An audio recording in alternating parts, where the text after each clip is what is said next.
Welcome back to the channel. I'm Jeff from That Gun Guy Jeff.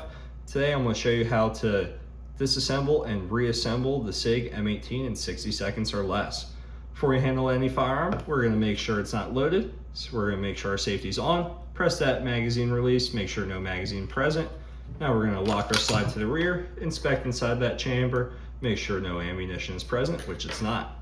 Now we're going to rotate our takedown lever as far as it'll go. We're going to send our slide forward, set our frame off to the side, remove our guide rod assembly, next our barrel, and now we've successfully field stripped the gun. Now to reassemble, insert the barrel, insert our guide rod assembly. Now we're going to reconnect it to the frame.